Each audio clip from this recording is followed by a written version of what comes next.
Olá, boa noite. 2 homens foram presos em Manaus suspeitos de participar do roubo de uma carga de produtos de informática avaliada em 3 milhões de reais. De acordo com a polícia, a carga já havia sido vendida por 250 mil reais para uma empresa do Paraguai. A dupla é acusada de participar de uma organização criminosa especializada nesse tipo de crime.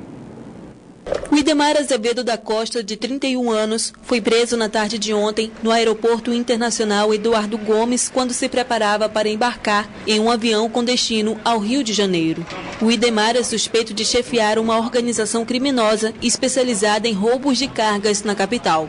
Juan Ricardo Braga, de 25 anos, também foi preso. Ele se entregou à polícia após saber que o comparsa havia sido preso e confessou que também participava das ações com a quadrilha.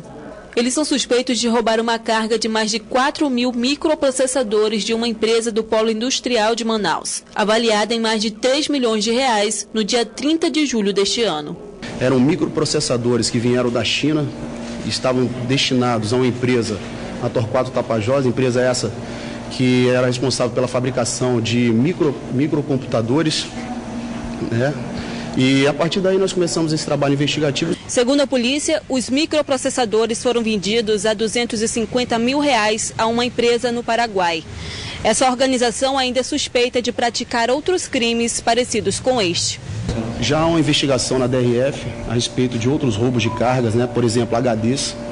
E o inquérito policial ainda está em trâmite para que possamos identificar o restante dessa organização. A polícia investiga outros 4 homens envolvidos no crime. Um deles seria funcionário da empresa dona da carga roubada e estaria passando todas as informações ao grupo. O Idemar e Juan foram indiciados pelo crime de roubo majorado e organização criminosa. De acordo com o delegado, o Idemar já tinha passagem pela polícia. Já respondia por porte ilegal de arma de fogo, por furto. Há outros procedimentos tramitando em outros DIPs, no 24º, por exemplo, a receptação, e aqui vai responder por outros 2 crimes, roubo majorado e organização criminosa. Policiais militares e bombeiros foram promovidos hoje em uma solenidade na Arena Amadeu Teixeira, na zona centro-sul de Manaus. Durante o evento, candidatos aprovados no concurso da Polícia Civil de 2009 e que ainda não foram chamados, fizeram uma manifestação para chamar a atenção do governador. 2.415 policiais e 400 bombeiros que aguardavam a promoção prevista desde 2014 foram promovidos na manhã de hoje. A solenidade foi na Arena Amadeu Teixeira. Eu quero aqui, sem dúvida alguma, me irmanar com a felicidade dos policiais civis, dos policiais militares e, acima de tudo, firmar o compromisso do Estado em reconhecer e em valorizar o servidor público. De acordo com o secretário, a promoção dos praças saiu em meio ao aperto econômico que o Estado ainda passa. Apesar de ser um ato rotineiro, na crise foi preciso muitas reuniões, muitos estudos para a gente encontrar lastro financeiro e lastro dentro da responsabilidade fiscal para promover esse aumento, que não é o aumento total da tropa, mas é o maior aumento, maior promoção já realizada na história da Polícia Militar do Estado do Amazonas. Do lado de fora da arena, cerca de 100 aprovados do concurso da Polícia Civil de 2009 realizaram uma manifestação pacífica para chamar a atenção do governador. 8 anos já se passaram e o restante dos 300 candidatos, entre escrivães e investigadores, ainda não foram chamados para iniciar o curso na academia, porque uma das fases do certame havia sido suspensa por uma fraude na prova de digitação. A prova seria cancelada, essa fase seria anulada, né? E nós continuaríamos o certame, que seria a próxima fase da Academia de Polícia. E nós estamos aguardando nesse sentido. Foram 3 anos duros estudando em cursinhos, pagando, estudando em casa, usando os fins de semana, abdicando de muitas coisas para poder almejar esse concurso, que foi bem colocado, mas por uma força aí de um contratempo do CETAM, muitos colegas que estão aqui, a maioria deles, passaram dentro do número de vagas e outros, mas por força de um imbróglio, houve uma confusão e muitos ficaram de fora. No mesmo ano do concurso, um grupo de candidatos aprovados procurou a Defensoria Pública para questionar a lisura do processo. Então, o órgão entrou com um pedido de declaração de embargo no Tribunal de Justiça do Amazonas, que acatou a solicitação por unanimidade. Segundo a organização da manifestação, no dia 12 de maio, o governador em exercício havia se comprometido em convocá-los para o início do curso de formação. Porém, não aconteceu. Um dos motivos seria a falta de recursos. O delegado-geral reconhece que o quadro de servidores está defasado e necessita de policiais para atender a demanda.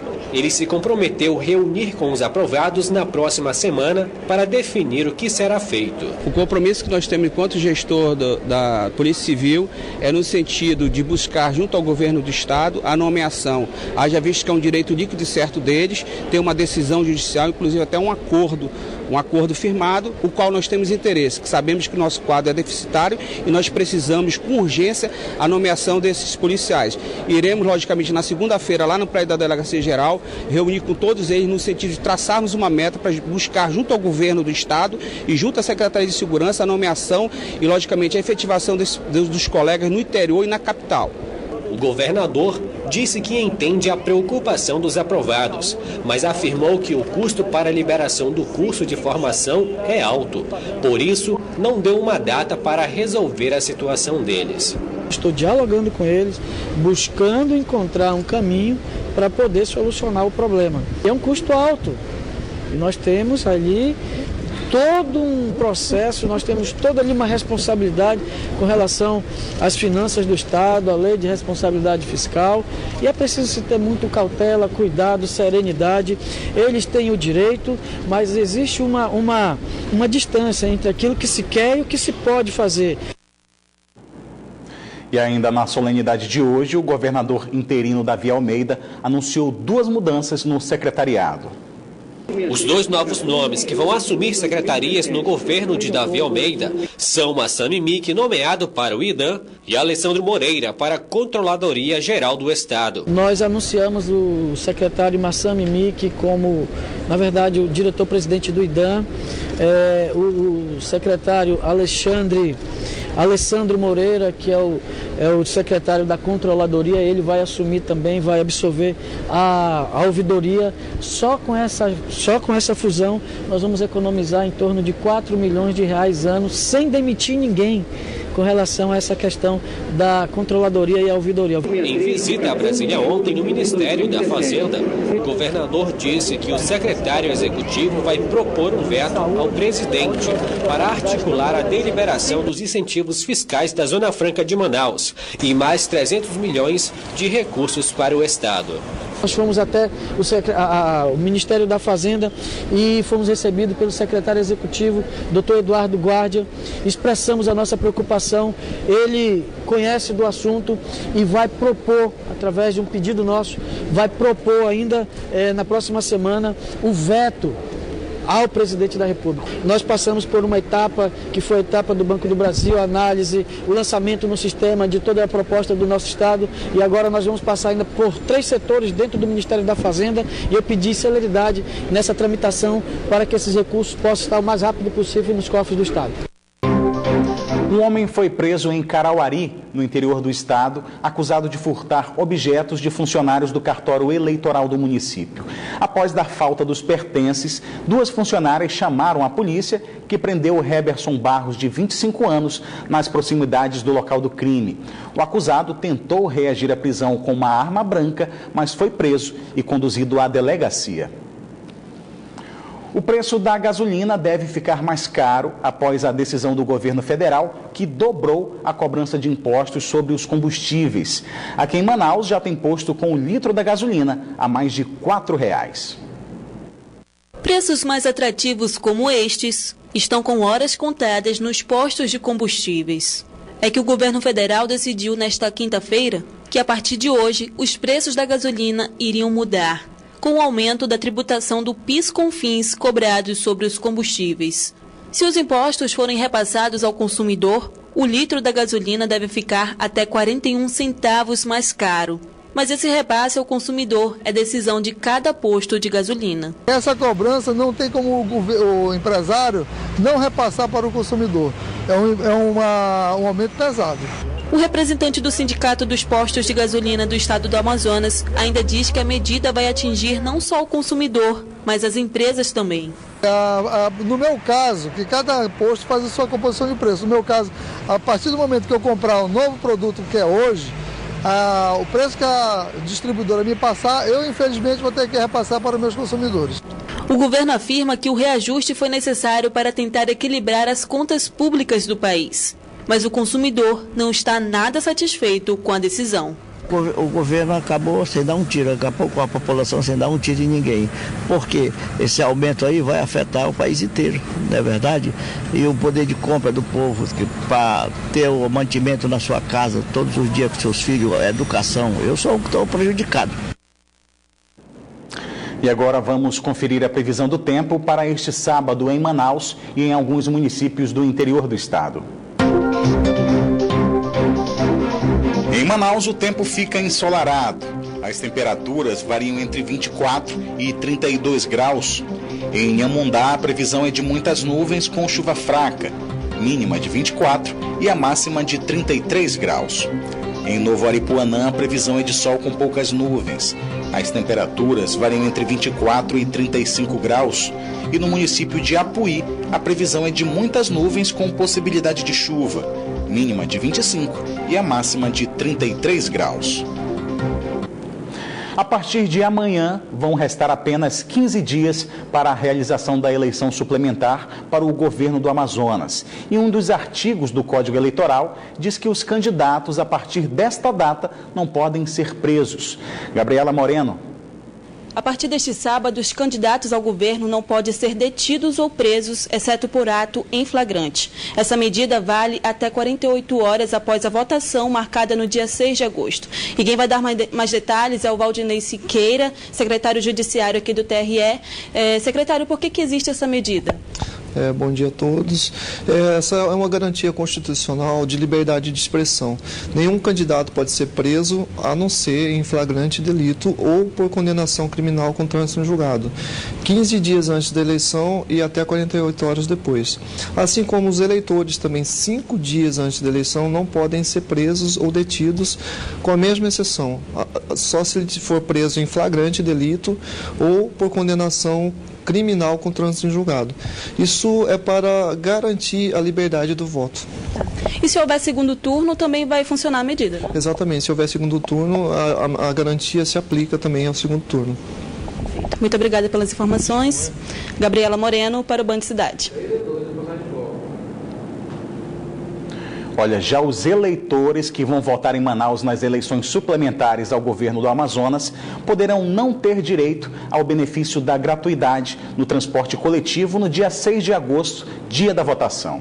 A decisão foi estabelecida pelo Tribunal Regional Eleitoral e o motivo é uma dívida de 15 milhões de reais referente à gratuidade nas eleições de 2014 e 2016. A entidade afirma que aguarda posicionamento da Prefeitura.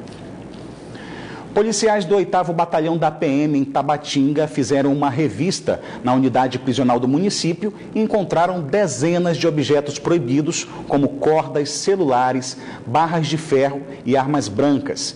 De acordo com a Polícia Militar, a ação foi motivada por denúncias de que uma fuga em massa estava sendo organizada pelos detentos.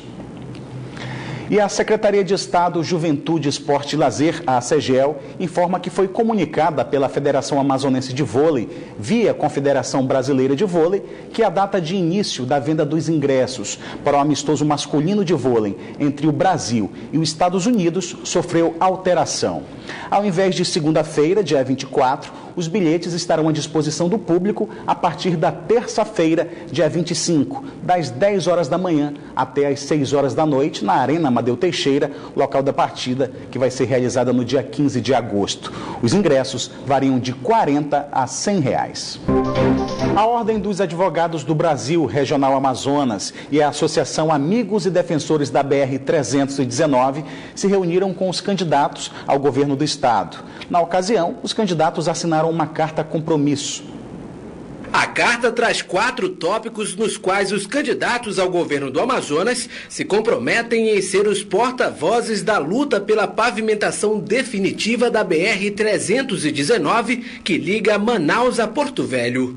Um dos compromissos assumidos pelos candidatos é atuar em cooperação com a Prefeitura de Manaus para a construção de um novo terminal rodoviário de passageiros, já que o atual ponto não atende de forma adequada os ônibus e nem os passageiros interestaduais. A carta sugere também que o futuro governador atue de forma preventiva nas vias estaduais ligadas à BR-319 para melhorar as condições de tráfego e acesso à rodovia. Nós sabemos que o Estado não é responsável pela repavimentação da rodovia aonde não tem asfalto, mas sabemos que o governador do Estado pode ser, sim, um grande protagonista nessa luta. Na realidade, aqui não é um objetivo de responsabilizar ninguém pelo que aconteceu.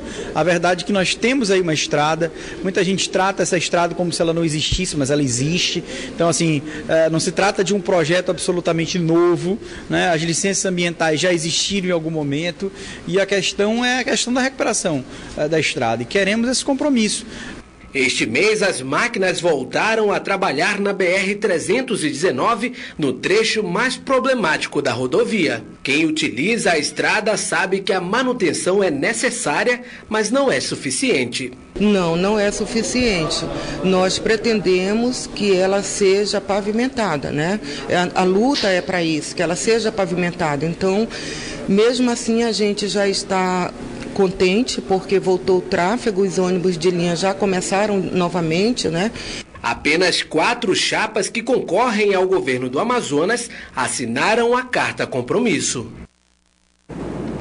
Começaram as disputas do atletismo nos Jogos Escolares do Amazonas. A competição, que reúne estudantes de quase todos os municípios do estado, tem revelado talentos em várias modalidades olímpicas.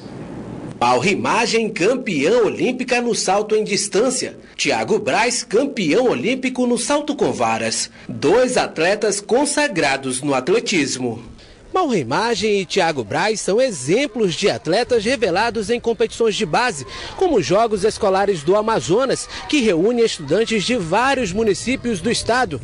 É aqui que eles têm a oportunidade de mostrar talento e sonhar com voos mais altos. O sonho é ainda maior quando o resultado é positivo. Este parentinense conseguiu uma marca histórica no lançamento de dardo na categoria infantil.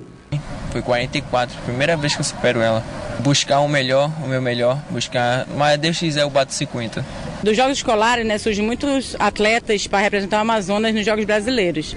Dessa competição surgiu o Pedro Henrique, que é de Parintins, e hoje, nesse final de semana, agora está representando o Brasil no Campeonato Pan-Americano de Atletismo Sub-20, né? Os talentos também são vistos em provas combinadas de somatória de pontos. No octátlon, Matheus lidera com folga, apesar de não ter ido tão bem nos 400 metros rasos. Eu estou bem confiante no salto em altura e nos 110 metros com barreira ainda, que vão ser amanhã. Todo atleta ele passa pela escola, então esses campeonatos escolares, eles vêm para revelar esses talentos, para dar oportunidade a essas crianças, né? Hoje são crianças, amanhã serão adultos. Os Jogos Escolares têm um papel fundamental na identificação de jovens promessas do atletismo.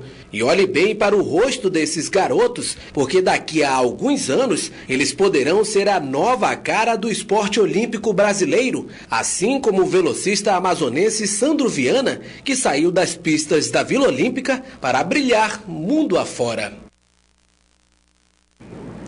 O Band Cidade fica por aqui, mas continua na internet, onde você pode acompanhar outras notícias nas redes sociais, Facebook e Twitter da Band Amazonas. E para rever nossas reportagens, acesse o canal Band Amazonas no site youtube.com. Você também pode enviar sugestão de reportagens para o nosso WhatsApp. O número é o 99205-1478. Fique agora com o Jornal da Band. Uma boa noite para você, um bom fim de semana. A gente volta a se encontrar na segunda-feira. Até lá!